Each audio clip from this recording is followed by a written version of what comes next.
नमस्कार, नमो नारायण। गीता दैन दैनी के 22वें दिन पर श्लोक 42वां और 43वां हम पहुंच चुके हैं। गीता के पाठ का प्रारंभ करेंगे। इस स्वर को थोड़ा सा ध्यान से सुनेंगे और फिर इसका आप प्रयास भी करेंगे। श्लोक है 42, प्रथम अध्याय।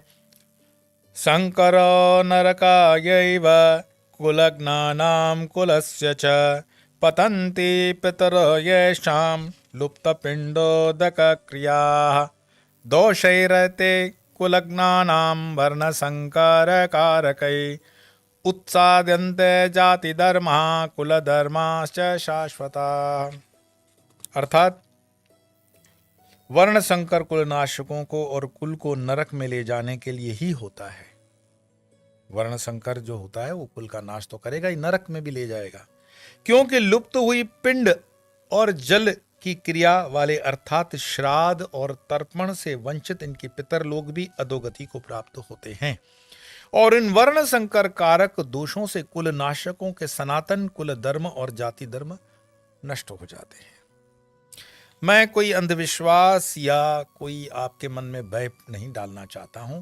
गीता को प्रमाण मानते हुए दो चीजों पर यहां पर ध्यान देंगे आप कि श्राद्ध और तर्पण एक चीज कही है। श्राद्ध और तर्पण जो संस्थाएं सत्संग के माध्यम बनाकर समाज में ये कुरीति चला रही हैं कि मरने के बाद किसी श्राद्ध और तर्पण की आवश्यकता नहीं होती है, मैं उनको थोड़ा सा निवेदन करना चाहूंगा कि गीता प्रमाण है। अगर आप गीता मानते हो तो श्राद्ध और तर्पण हो गया, आना चाहिए। दूसरा, श्राद्ध और तर्पण सिर्फ सनातनी करते हैं क्या? नहीं, श्राद्ध और तर्पण अलग नाम से अलग विधि से क्रिश्चियन भी करता है, मुसलमान भी करता है। फातिया पढ़ते हैं कि नहीं पढ़ते हैं? मुसलमान फातिया पढ़ते हैं और वो जो भी दान दून होता है। मेरे अच्छे मित्र हैं भाई, मैं प्रामाणिकता से इसीलिए तो बात कर रहा हूं। मेरे अच्छे मित्रों में मुसलमान भी उतने ही अच्छे मित्र हैं, मेरे बौद्ध भी उतने अच्छे मित्र हैं, मेरे ईसाई भी उतने मित्र हैं। दुनिया का ऐसा कोई व्यक्ति, ऐसा कोई धर्म नहीं जिसमें मेरी मित्रता या मेरे शुभचिंतक न हो, क्योंकि खुले दिमाग वालों के कई लोग मित्र होते हैं। मैं संकीर्ण विचारधारा का कभी न था, न हूं, न रहूंगा। तो समझने के लिए, जानने के लिए सबके पास, जो मैं हमेशा कहता हूं, तुम जो भी हो, जहां भी हो, जैसे भी हो, मुझे स्वीकार्य हो, मेरा कोई विरोध नहीं है। गीता को वापस करते हैं कि वर्ण संकर कुलनाशकों को और कुल को नरक में ले जाने के लिए ये होता है क्योंकि लुप्त हुई पिंड और जल की क्रिया। आप जब देखते हो, जब पिंडदान होता है तो पिंडदान की कुछ मुद्राएं होती हैं। वो आपको कहता है कि रोज रोज तो अपने घर में भी कोई नहीं मरता, इसीलिए प्रैक्टिस नहीं होती, इसलिए ब्राह्मण वहां पे बोलता रहता है कि पानी इसमें से जल गिराइए, यहाँ धागा पकड़िए, यहाँ पर घास बांधिए, ब्ला ब्ला, जो भी चीजें हैं।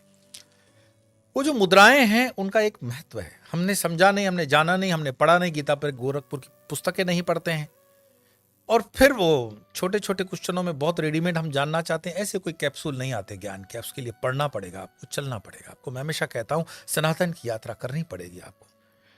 तो जिनके घरों में पिंडदान नहीं होता और तर्पण नहीं होता है, मैं आपको बड़ी गंभीरता से फिर कहूंगा, प्रामाणिकता के साथ, बाप न करे, उसका दादा न करे तो उसके पोते को, पर पोते को, पर दोते को करना पड़ेगा, करना पड़ेगा, करना पड़ेगा।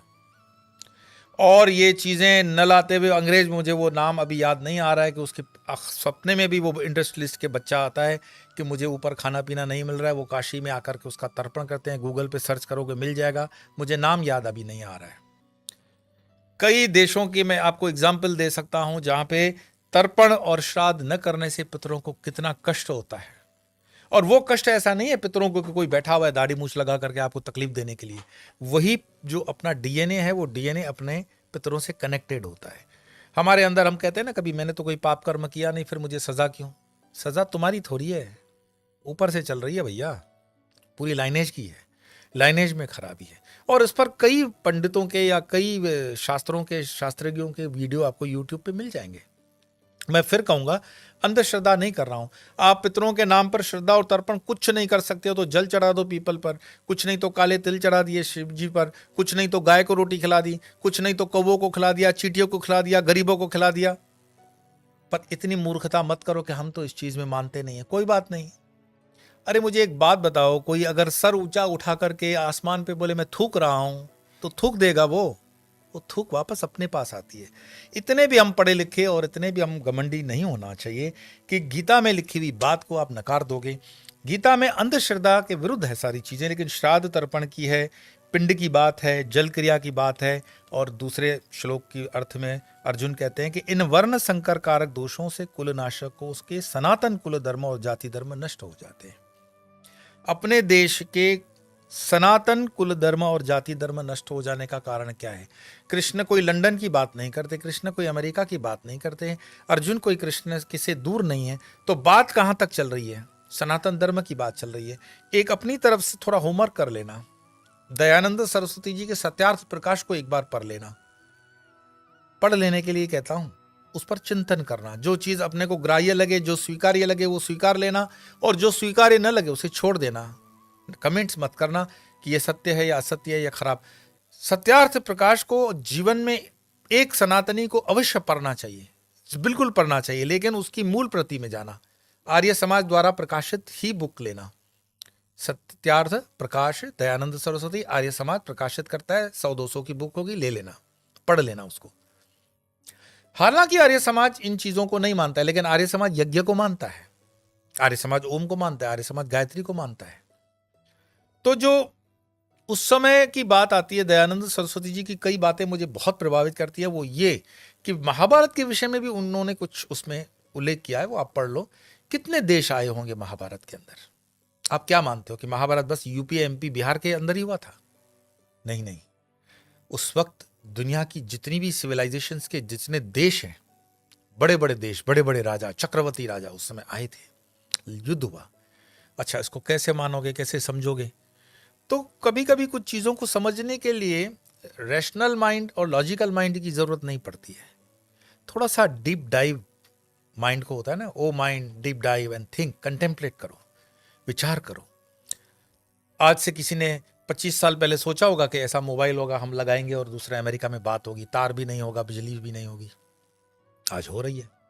किसी ने ऐसा सोचा था कि यहाँ इसरो में बैठ करके सैटेलाइट यहाँ से चलेगी और छोड़ेंगे फ्रांस से वो चली जाएगी? आज चल रहा है। तो शब्दवेदी बाण है, ऐसे कई हथियार हैं महाभारत के अंदर जो इतनी एडवांस टेक्नोलॉजी के हैं। मैं बहुत सुलझे हुए इसरो के साइंटिस्ट जो मेरे मित्र हैं उनसे, डीआरडीओ के मेरे मित्र हैं उनसे, बाबा एटॉमिक रिसर्च सेंटर के मित्र हैं उनसे, यहाँ तक कि नासा से जुड़े हुए लोगों से भी जब मैं बात करता हूँ, आप बुरा मत मानना, वो कहते हैं आप Indians are really foolish, you are the beggars sitting on golden bench and still begging. तुम लोग भिखारी हो, सोने की बेंच पर बैठ करके भीख मांग रहे हो, तुम लोगों के पास कितनी संपदा है। और वाकई में हम मूर्ख हैं। हिंदुस्तान के अंदर सनातन धर्म की इतनी संपदा है, इतनी संपदा है कि जितना तुम उसको बेचो बांटो कभी नहीं खत्म होगा। क्या बात है कि इतने गजनी आ गए, इतने मूण आ गए, इतने अंग्रेज आ गए, इतने मुगल आ गए, हिंदुस्तान की गरीबी अभी भी गरीब है। आप मानते हो हिंदुस्तान गरीब है कहीं पर? दुनिया के अंदर हर साल जितना सोना इंपोर्ट हिंदुस्तान करता है उतना तो कोई एक आध कोई देश हो तो हो। हमारे घर में जो साधारण काम करने वाली, कार्य करने वाली जो माँ बहन होती है ना, वो क्या बोलते हो आप काम करने वाली भाई को? बंबई में तो भाई बोलते हैं। उसके पास भी 2 तोले सोना होगा, कान में होगा, हाथ में होगा, नाक में होगा। विदेशों में नहीं है ये सब।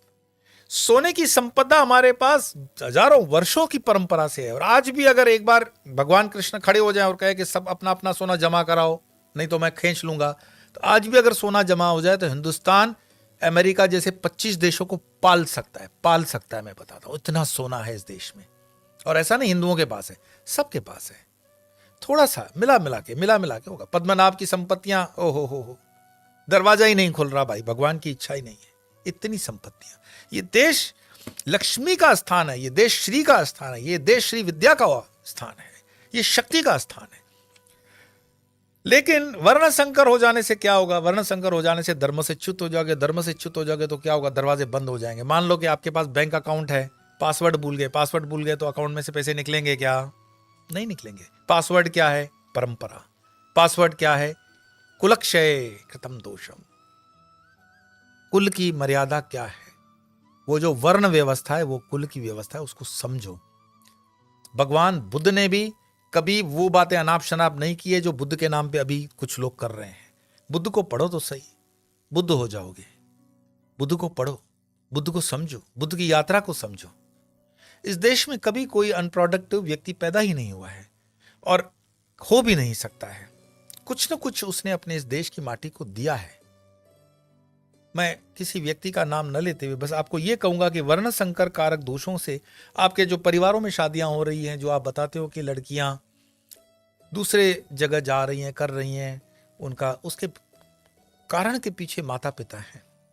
हमारे एम्बिशंस, हमारे अपने अहंकार, हमारी अपनी इच्छाएं, मेरा बेटा ये बनेगा, मेरी बेटी वो बनेगी, ये करेगी, वो करेगी।